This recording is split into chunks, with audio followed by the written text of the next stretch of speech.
Assalamualaikum warahmatullahi wabarakatuh. Halo guys, jumpa lagi bareng aku Ladies di YouTube channel Relax with Ladies. Seperti biasa saya akan membahas sebuah kisah nyata dalam berumah tangga. Kali ini cerita ini datang dari pasangan pasutri yang ya namanya orang menikah pasti bahagia ya, tapi kedepannya kita nggak tahu apakah bahagia terus, apakah ada cobaan-cobaan di situ atau kayak gimana, apakah mereka bisa melewati semuanya dengan mulus atau enggak. Nah, kali ini nih datang dari sebuah pasangan pasutri di mana lakinya ini memang anak emak banget gitu ya. Dan perempuannya ini perempuan mandiri. Nah, lakinya ini anak mama banget gitu loh. Yang apa-apa selalu diatur sampai dia dewasa. Nah, suatu ketika nih laki-laki ini lagi nganggur. Ya, tapi dia ngebet nikah sama perempuan ini. Dan ternyata perempuan ini perempuan yang punya usaha kecil-kecilan. Ya udahlah, nggak apa-apa nikah. Yuk, kamu temenin aku usaha ini ya, kamu temenin prosesku. Oke. Akhirnya mereka nikah, akhirnya mereka kolaborasi ya dengan usaha si istrinya ini. Sebut saja dia itu Mercedes D dan Mr. A. Mr. A dan Mercedes D. Nah, usaha dari Mercedes D sebelum menikah ini usaha kuliner gitu loh, yang udah dikenal ternyata, udah viral. Nah, si Mr. A datang ini, dia hanya bawa tenaga, membantu si istrinya dia. Udah kita kerja bareng di sini, nggak apa-apa, kamu nggak kerja tapi temenin aku, gitu loh. Bantuin aku di usahaku yang lagi viral ini. Oke, akhirnya mereka kerjasama. Sampai makin viral nih usahanya. Udah mapan nih ternyata mereka berdua. Namun di situ ada salah satu karyawan, sampai punya beberapa karyawan nih si Mercedes D ini. Namun satu ketika nih ada salah satu karyawan yang nakal. Dia mengkloning usahanya Mr. D, Mercedes D ini. Dia apa ya? Mencontoh gitu loh. Apa sih bahasanya tuh ya? Jadi dia tuh perhatikan aja, oh cara buatnya seperti ini, oh bahannya seperti ini, oh harganya segini. Nah, suatu ketika ini, nah dia itu belanja nih kan, belanja bahan-bahannya kan udah tahu tuh, cara bikinnya tahu. Nah, biasanya produksinya itu dititipkan ke toko-toko gitu kan. Dia hafal toko-toko mana aja jadi langganan dari Mercedes D ini, dari produknya dia gitu. Nah, suatu ketika ada nih salah satu karyawannya nih, cerdas nih, pinter. Oh, kayak gini caranya. Gimana kalau aku ngejalanin sendiri ya? Aku tiru aja, aku ATM aja, tapi ATM-nya salah nih teman-teman. Aku tiru aja deh. Oke. Akhirnya dia membuat produksi sendiri ya, produk yang sama dengan Mercedes D ini di rumahnya. Tapi bahannya beda. Bahannya itu kalau yang Mercedes D ini bahannya premium gitu kan. Dijualnya memang sedikit mahal tapi enak karena premium.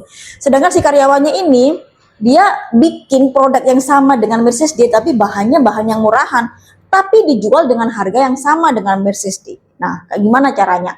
Jadi dia kan produksi nih. Nah, dia produksi tanpa diketahui oleh Mercedes D.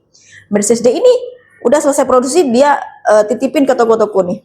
Nah, biasanya yang jalan kan si karyawannya ini. Nah, karyawannya ini bawain produk Mr. D, bukannya dititipin ke toko-toko itu, tapi dititipin ke toko-toko lain, toko yang masih baru, yang belum ada pelanggannya. Sedangkan di toko yang biasanya di langganan Mercedes D ini, dia titipin barangnya dia nih yang dibikin mirip banget, entah itu mereknya, model packingnya, cuman rasanya yang beda. Harganya gila ini, bener-bener deh. Jadi keuntungannya bisa 200 kali lipat nih.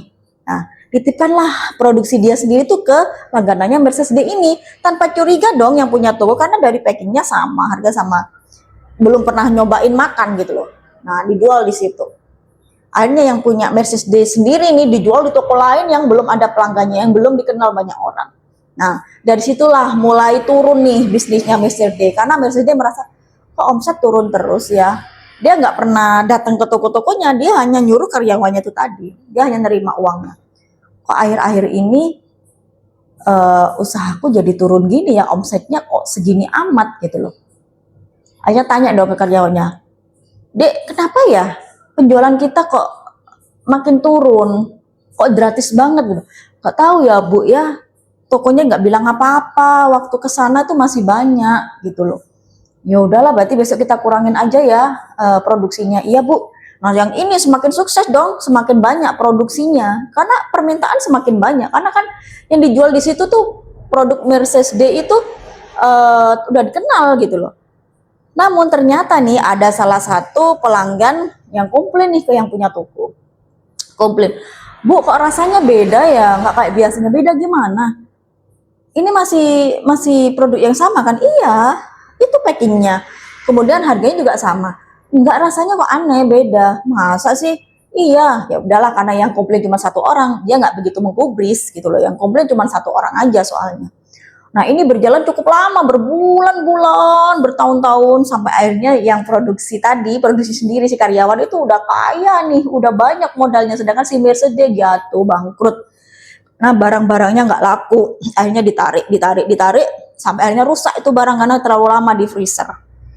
Frozen food ya, terlalu lama di freezer, rusak tuh barang.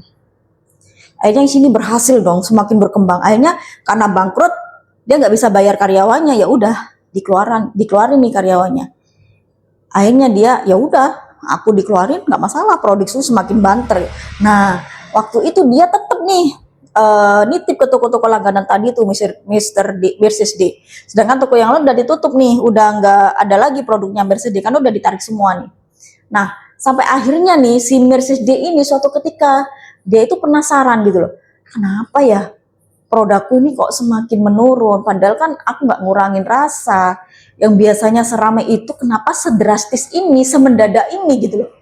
Akhirnya dia sidak dong, dia sidak datang ke toko, salah satu toko pelanggannya yang selama ini dia nggak pernah datang, nggak pernah tahu. Akhirnya dia datang sidak, dia nggak sengaja gitu, dia beli-beli dan dia nggak sengaja gitu kan, bukan niat sidak sih, dia beli-beli tapi nggak sengaja. Ini kan toko biasanya langganan punya aku. Hanya ditanya, Bu, dulu langganan produk ini ya? Produk ini mereknya disebutin kan? Oh iya, kok tahu? Ya kan itu milik saya. Loh, sampean ownernya? Iya. Nah, itu masih ada gitu kan? Hah? Itu masih ada? Masih ada gimana? Kan barangnya udah ditarik semua.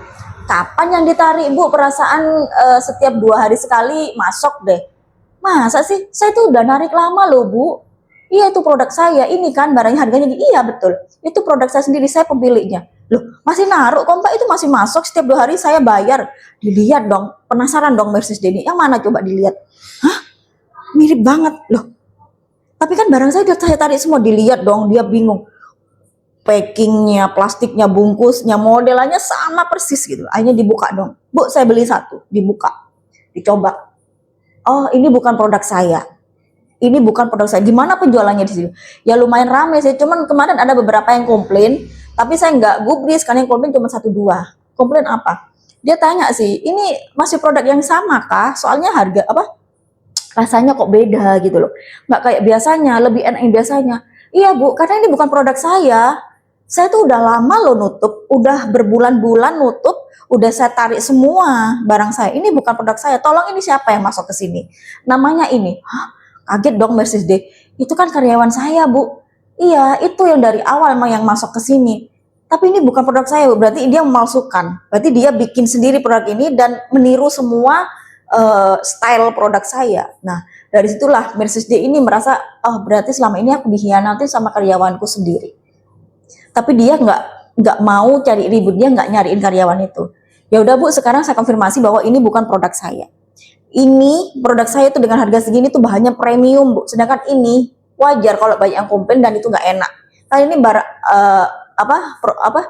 bahannya murah tapi dijual dengan seharga yang premium seperti produk saya. Walah, pantesan banyak yang komplain Mbak kemarin gitu kan. Ya nggak tahu lah itu urusan si penjual itu dengan karyawan itu. Akhirnya Mercedes D ini pulang dong ke rumahnya, dia shock gitu. Berarti selama ini aku dibohongin sama karyawanku sendiri, terus barangku tuh dijual kemana gitu ya. Kok ternyata dia memasukkan barangnya dia ke langgananku. Dia penasaran kon datang lagi ke toko yang lain untuk memastikan. Ternyata sama. Dia memasok juga produksinya si karyawan itu, bukan produksinya Mercedes D. Oh ternyata begini cara mainnya. Baru tersadar setelah beberapa bulan. Dan Mercedes D ini benar-benar bangkrut, kembali ke nol dan gak punya apa-apa lagi. Bahkan rumahnya pun terjual untuk bayar utang. Karena dia gak sanggup bayar utang. Sampai akhirnya dia luntang-lantung gak punya rumah. Dan dia sekarang tinggal di rumah temennya yang dipinjem nih. Aku punya rumah tak jadikan toko. Kamu tinggal aja di situ. Tapi kalau pagi tak tempatin buat toko. Sore sampai malam kamu bisa tidur di situ. Ya udahlah, tinggal di situ. Nah, dia udah nggak punya bisnis, nggak punya apa-apa, lakinya nganggur, dia bingung. Ayo dong mas, gantian sekarang kamu yang usaha, aku udah buntu nih, aku nggak tahu harus bagaimana lagi perbaiki ekonomi ini. Si lakinya ini manja banget gitu loh, akhirnya dia telepon ke ibunya. Bu, punya uang, ya dikasih sama ibu, tapi nggak berapa, nggak cukup untuk kebutuhan sehari-hari. Dia selalu minta sama orang tuanya, tapi dikasih nggak seberapa gitu. Akhirnya si Mercedes D ini udah nggak kuat gitu. Tolong mas, kerja, jangan minta orang tua. Pemberian orang tuamu juga nggak seberapa, nggak bisa nyukupi kebutuhan kita, anak kita 2. Tapi tetap lakinya nggak mau kerja. Sampai akhirnya si Mercedes D ini bingung dia mau kerja apa, dia mau bangun bisnis lagi nggak ada modal, dia bingung mau kerja apa, sampai akhirnya dia open BO, naudzubillah mindzalik, karena sudah benar-benar mepet banget ya, kepepet banget, dia nggak bisa ngapa-ngapain, gimana anaknya mau makan sedangkan suaminya nggak mau kerja. Akhirnya dia sampai open BO teman-teman. Nah pada saat open BO dia terpaksa melakukan ini demi kebutuhan hidup untuk makan kedua anaknya. Dia nggak tahu mau kemana lagi karena orang tuanya dia juga udah nggak ada, dia nggak bisa kerja juga, nggak tahu mau kerja di mana karena dia nggak punya ijazah gitu ya. Dia mau bisnis tapi nggak ada dana, akhirnya dia open BO. Dan ada aja tuh yang nyantol, ternyata yang booking dia itu temennya dia sendiri gitu loh, tanpa disengaja. Loh kok temanku. Nah di situ terjadi reuni, loh kamu kan temanku SMP gitu, kamu kok sekarang jadi gini. Akhirnya dia cerita, iya aku kepepet gini, aku sebenarnya nggak gini kerjaanku, aku ditipu orang, aku butuh uang. Akhirnya ditolong lah sama temennya, udah nih tak kasih kamu, tapi tetap namanya open BO tetap berjalan gitu loh, open BO. Nah sampai dia open BO untuk memenuhi kebutuhan anaknya, sebenarnya dia ingin berhenti, tapi kalau dia berhenti dia mau makan apa gitu loh, sedangkan suaminya ini nggak mau kerja. Sampai suatu ketika nih dia itu ingin mengajukan gugatan cerai untuk suaminya, karena suaminya ini nggak mau kerja banget gitu loh. Dia bilang, aku mau kembali sama pacarku aja, kalau kamu nggak mau kerja kita cerai. Nah sampai si laki-laki ini, ya udah aku mau cari kerja. Ternyata cari kerja nih sama temen-temennya, rezeki ya, dia langsung diterima kerja tuh, tapi gaji nggak seberapa, cuma 1.500.000 gitu loh. Emang cukup ya 7.500.000 untuk 4 orang, makan 4 orang, belum bensin dan lain sebagainya. Diterima kerja, ya udahlah daripada nggak ada masukan sama sekali, kerja. Akhirnya si Mercedes D ini bingung, tapi dia happy gitu, bingung 1,5 juta ini cukup apa enggak, tapi dia happy setidaknya ada pemasukan. Nah harapan dia pada saat suaminya gajian tadi 1,5 juta masuk ke dia dong untuk kebutuhan anaknya. Ternyata enggak teman-teman, begitu suaminya gajian ternyata uang gaji itu full penuh, gajinya kan 1,5 juta nih, langsung ditransfer ke ibunya. Jadi ibunya yang mengelola, jadi semua untuk kebutuhan ibunya. Jadi dia kerja pun nggak ada efeknya untuk keluarga dia, keluarga kecilnya gitu loh, nggak dikasih uang. Nah setelah gajian lewat tuh tanggalnya, kok suamiku nggak ngasih aku yang uang gajian. Ditanyain dong sama si Mercedes ini, yang mana gajiannya kok aku nggak dikasih, udah tak kasihkan orang tua aku. Bingung dong, maksud kamu apa dikasihkan orang tua kamu? Ya kan selama ini aku minta ke orang tua aku untuk kebutuhan kita, terus kita makan apa sekarang? Ya nggak tahu, ya kamu carilah, kamu cari kerja apa gitu, segampang itu dia jawabnya. Jadi gajianmu 1,5 juta kamu kasihkan ibumu semua? Iya. Ya aku anggap kemarin tuh berhutang. Ibu kamu mau nerima? Ya maulah, siapa yang nggak mau uang? Ibu kamu nggak mikir di sini ada cucunya yang nggak makan, nggak mikir susu dari cucunya? Nggak tahu, tanya aja sama ibu. Dan itu nggak cuma 1 bulan 2 bulan teman-teman, berbulan-bulan, sampai akhirnya si Mercedes ini udah mentok banget, dia tetap open BO. Tapi kan open BO nggak selancar itu ya, dia mentok banget, dia aku mau kerja apa, akhirnya dia benar-benar mau mengajukan gugatan cerai sama suaminya. Aku mau cerai sama kamu, percuma punya suami tapi kamu nggak bisa kerja, percuma kamu kerja tapi uang kamu kasihkan ke ibumu. Sekarang kamu pilih ibumu atau pilih aku, gitu kan. Dia nggak bisa milih, aku mau pilih dua-duanya. Lah ya nggak bisa dong, kalau kamu nikah sama aku, uang kamu kasihkan ke aku untuk kebutuhan anak kamu punya anak loh. Kalau kamu ngasih ke ibumu, ya udah kamu nikah aja sama ibumu sendiri, nggak usah tinggal sama aku pergi dari rumah ini atau kamu yang pergi. Dia nggak mau, dia tetap di situ. Sampai akhirnya di gajian berikutnya ternyata dia udah mulai berubah nih, ibunya dikasih separuh, yang separuh dikasihkan istrinya. lumayan lah ya daripada tidak sama sekali. Tapi di situ si Mrs. D ini masih dongkol gitu loh. Kamu itu sudah berumah tangga, kita nih hidup kekurangan. Ngapain ngasih ibu kamu? Iya, enggak apa-apa lah dikasih, tapi ya jangan segitunya ngasihnya gitu loh. Ibunya tuh juga gitu amat diterima gitu loh. Kok diterima sih, nggak kok tega gitu loh sama cucunya yang belum makan, nggak bisa beli susu, nggak bisa beli cemilan, nggak bisa beli baju. Tega banget, gaji anaknya segitu diambil semua gitu loh. Nah, akhirnya terjadilah suatu hubungan yang kurang harmonis antara menantu dan mertuanya. Tapi mertuanya ini tetap ya, dia pro sama anaknya, dia nggak peduli sama cucu dan menantunya ini, nggak peduli bahwa itu adalah cucu kandungnya, tapi dia nggak peduli sama sekali sama cucunya. Yang dia lihat tuh hanya uang. Ini uang dari anakku, aku dikasih anakku, ya udah gitu loh. Tapi dia nggak mikirin cucunya di situ tuh butuh susu, butuh makan. Mamanya nggak kerja, satu-satunya penghasilan itu dari suaminya itu tadi. Tapi ibunya ini nggak peduli gitu loh. Sampai akhirnya tadi kan 50-50 nih, udah dikasih 50-50. Nah, si Mrs. D ini ya udah aku kerja aja kalau gitu, ya udah akhirnya kerja nih. Kerja tapi belum dapat gajian. Nah, bulan depan kayak gitu lagi 50-50 lagi. Terus kamu kapan ngasih full ke aku? Ya nggak bisa, aku punya ibu. Tapi kan kamu punya istri, punya anak. Ibu kamu kan punya suami, bapak kamu, ada bapak kamu. Bapakku kan nggak kerja.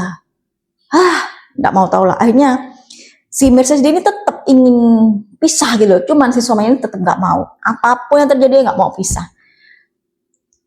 Mrs. D ini tetap dia melakukan open BO dan sampai akhirnya dia itu selingkuh dengan beberapa pria gitu ya.